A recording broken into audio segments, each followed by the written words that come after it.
Assalamualaikum warahmatullahi wabarakatuh.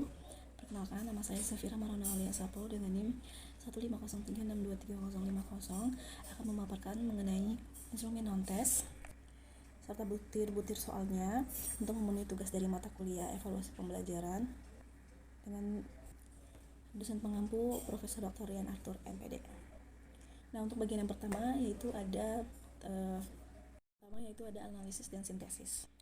Kepuasan mahasiswa terhadap pelayanan akademik merupakan bentuk evaluasi mahasiswa terhadap mutu pelayanan yang mereka terima dari institusi pendidikan tinggi atau layanan akademik ini mencakup berbagai aspek seperti pelayanan administrasi, ketersediaan informasi akademik, kejelasan prosedur, serta sikap dan kompetensi petugas. Nah, menurut Kotler dan Keller tahun 2012, kepuasan muncul ketika harapan mahasiswa terhadap pelayanan terpenuhi atau bahkan melebihi realitas yang diterima. Oleh karena itu, kepuasan mahasiswa sangat dipengaruhi oleh kualitas pelayanan yang diberikan oleh institusi tersebut.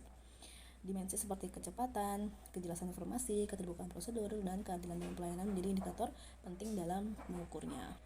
Nah, untuk mengukur variabel ini digunakan instrumen non-test berupa angket dengan skala sikap Likert. Nah, instrumen ini mengukur persepsi, pendapat, dan pengalaman terhadap berbagai aspek pelayanan akademik. Tujuan utama untuk penggunaan instrumen ini ialah untuk mengetahui sejauh mana layanan akademik telah memenuhi harapan mahasiswa dan memberikan dasar bagi perbaikan layanan. Dengan instrumen yang valid dan reliable, perguruan tinggi dapat melakukan evaluasi layanan lebih objektif dan terukur. Nah, untuk bagian yang kedua ada konstruk. Variabel yang saya gunakan kali ini yaitu mengenai kepuasan mahasiswa terhadap pelayanan akademik. Untuk bagian yang kedua yaitu konstruk. Nah, di variabel yang saya gunakan pada tugas kali ini yaitu kepuasan mahasiswa terhadap pelayanan akademik. Variabel yang saya gunakan ini pada dasarnya adalah gambaran dari bagaimana mahasiswa memberikan penilaian mahasiswa atas pengalaman mereka dengan berinteraksi pada sistem pelayanan akademik di suatu perguruan tinggi. Hal ini tidak hanya soal apakah layanan tersebut tersedia, tapi juga bagaimana pengalaman mereka saat mengaksesnya. Apakah mudah, jelas, cepat, dan menyenangkan. Nah, kepuasan ini terbentuk antara dari yang mereka harapkan, bagaimana pelayanan itu disampaikan, dan juga bagaimana kenyataannya di lapangan. Misalnya mulai dari proses pengurusan KRS, informasi perkuliahan, hingga bagaimana petugas akademik merespon pertanyaan ataupun keluhan mereka. Jadi, konstruk ini mencerminkan suara serta pengalaman mahasiswa secara menyeluruh dalam berinteraksi dengan sistem layanan akademik kampusnya. Yang bagian 2.1 ada definisi konseptual. Di sini lebih kepada kepuasan mahasiswa terhadap pelayanan akademik itu merupakan perasaan senang atau tidak senang yang dirasakan mahasiswa setelah mereka menerima pelayanan dari kampus terkait kegiatan akademik. Nah, perasaan ini itu muncul dari pengalaman langsung seperti mengurus KRS, bertanya soal jadwal kuliah, dan menerima surat akademik. Jika pelayanan yang diberikan sesuai atau melebihi harapan mahasiswa secara cepat, ramah, dan jelas, maka mahasiswanya juga pun akan cenderung merasa puas. Sebaliknya, jika pelayanan lambat serta membingungkan, mahasiswa bisa saja merasa kecewa. Jadi, kepuasan ini menggambarkan seberapa baik kampus memenuhi kebutuhan akademik mahasiswanya itu. Nah, bagian 2.2-nya dari konstruk itu ada definisi konseptual. Bagian 2.2 dari konstruk itu ada definisi operasional. Di definisi operasional ini ada mengenai kepuasan mahasiswa diukur menggunakan angket yang berisi 20 pertanyaan sederhana tentang pengalaman mereka dalam menerima layanan akademik. Mahasiswa diminta memberi penilaian dari sangat tidak setuju sampai sangat setuju terhadap hal-hal yang terdapat pada indikator. Berikutnya ada dimensi dan indikator. Untuk dimensi sendiri saya mengambil 8 dimensi dengan kurang lebih 15 indikator. Untuk dimensi yang pertama itu ada ketersediaan layanan dengan indikator informasi akademik mudah diakses. Yang kedua ada kualitas pelayanan dengan indikatornya 2. Yang pertama itu petugas akademik melayani ramah dan sopan. Yang kedua ada cepat dalam merespon kebutuhan. Lalu dimensi yang ketiga itu ada kemudahan prosedur. Untuk kemudahan prosedur ini ada 2 indikator. Yang pertama yaitu proses pengurusan akademik tidak rumit. Serta yang kedua ada panduan atau prosedur jelas dan mudah diikuti. Lalu untuk dimensi yang keempat ada kepuasan umum mahasiswa. Di sini ada 2 indikator. Yang pertama Anda merasa puas dengan layanan akademik secara keseluruhan. Lalu yang kedua adalah layanan akademik sesuai harapan. Nah, untuk dimensi yang kelima ada fasilitas pendukung akademik. Untuk indikatornya ada 2. Yang pertama sistem informasi akademik secara online berfungsi dengan baik. Lalu ada sarana ruang layanan memadai. Nah, untuk dimensi yang keenam ada respon terhadap keluhan mahasiswa dengan 2 indikator. Yang pertama, keluhan ditangani dengan cepat. Yang kedua, ada mahasiswa diberi informasi tentang tindak lanjutnya. Yang kedua yaitu mahasiswa diberi informasi tentang tindak lanjutnya.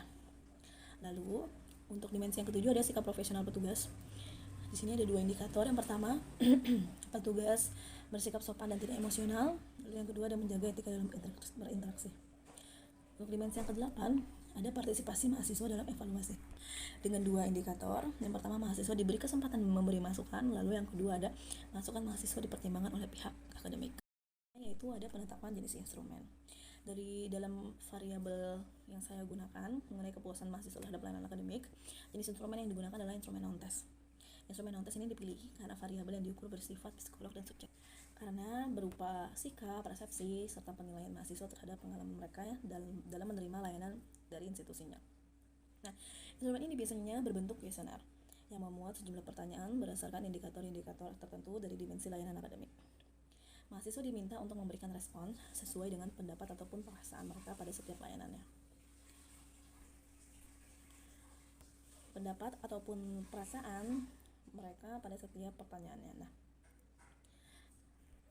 mahasiswa diberikan kesempatan untuk memberikan respon sesuai dengan pendapat ataupun perasaan mereka pada setiap pernyataannya. Nah, instrumen ini dirancang dengan bahasa yang jelas dan mudah dipahami agar mahasiswa dapat menjawab secara jujur dan akurat. Lalu berikutnya ada bagian kisi-kisi instrumen dengan dimensi dan indikator yang sudah saya bacakan tadi. Dan untuk yang dimensi pertama itu jumlah butir pertanyaan itu ada 2, positif 1 dan negatif 1. Lalu untuk berikutnya kualitas pelayanan itu ada 1 butir pertanyaan di nomor 3. Lalu yang dimensi ketiga ada bagian berikutnya yaitu kisi-kisi instrumen dengan dimensi dan indikator yang sudah saya bacakan tadi. Dan untuk dimensi yang pertama itu terdapat 2 butir pertanyaan. Ada satu soal positif dan 1 soal negatif. Untuk nomor 2, bagian indikator yang pertama itu 1 soal, indikator yang kedua itu 1 soal. Begitu pula dengan yang ketiga. Untuk yang indikator pertama itu hanya 1 soal, namun untuk indikator kedua itu 2 soal. Soal positif 1 dan soal negatif 1. Nah, untuk indikator keempat itu ada di bagian indikator pertama 1 soal, indikator kedua 1 soal. Lalu yang kelima, dimensi yang kelima itu indikator pertama 1 soal, indikator kedua 2 soal. 1 soal positif, 1 soal negatif. Dan untuk yang dimensi 6, indikator pertama itu 1 soal, indikator kedua juga 1 soal. Nah, untuk yang dimensi ketujuh itu indikator pertama 1 soal, indikator keduanya 2 soal, 1 soal positif, 1 soal negatif. Serta yang bagian dimensi ke-8 untuk indikator yang pertama itu 2 soal, 1 soal negatif, 1 soal positif, dan untuk indikator yang kedua 1 soal. Oke, berikutnya itu kita masuk pada bagian ke-6 atau identifikasi ciri-ciri kutub.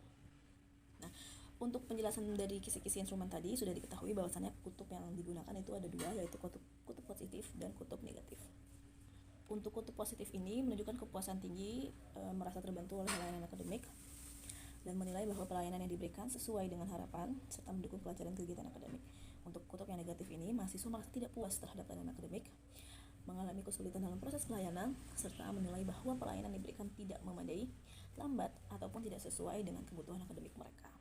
Yang berikutnya bagian ke-7 itu adalah butir instrumen. Di butir instrumen ini terdapat 20 soal seperti yang sudah disebutkan tadi, dengan ada pun skalanya. Yang pertama dari sangat setuju, setuju, ragu-ragu, tidak setuju, sampai dengan sangat tidak setuju. Untuk butir soal yang pertama yaitu informasi akademik yang saya butuhkan mudah diakses. Yang kedua, saya sulit mendapatkan informasi akademik yang jelas. Ketiga, petugas akademik selalu melayani dengan ramah dan sopan. Keempat, petugas akademik selalu cepat dalam merespon keperluan saya. Yang kelima, proses pengurusan akademik tidak terasa rumit untuk saya. Yang keenam, ada prosedur layanan akademik disampaikan dengan jelas sehingga mudah dipahami.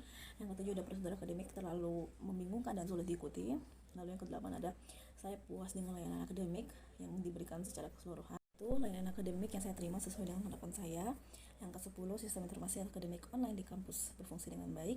Ke-11, ruang layanan akademik sudah cukup nyaman dan memadai. Untuk yang ke-12, sarana akademik untuk pelayanannya kurang memadai. Lalu yang ke-13, keluhan saya terhadap pelayanan akademik ditangani dengan cepat. Untuk soal yang ke-14, yaitu saya diberi informasi tentang tindak lanjut mengenai keluhan yang saya sampaikan. Lalu yang ke-15, petugas akademik selalu sopan dan tidak menunjukkan sikap emosional saat melayani. Lalu yang ke-16, petugas akademik menjaga etika saat berinteraksi dengan mahasiswa. Lalu yang ke-17, petugas akademik menjaga etika saat berinteraksi dengan mahasiswa. Lalu yang ke-17, yaitu petugas akademik seringkali bersikap tidak profesional. Lalu yang ke-18, saya diberi kesempatan untuk memberikan masukan terhadap pelayanan akademik. Yang ke-19, masukan dari mahasiswa jarang dipertimbangkan oleh pihak akademik. Dan yang ke-20 ada saya merasa bahwa masukan mahasiswa benar-benar dipertimbangkan oleh pihak kampus atau akademik. Sekian penjelasan mengenai instrumen non-tes, kurang lebihnya mohon maaf. Assalamualaikum warahmatullahi wabarakatuh.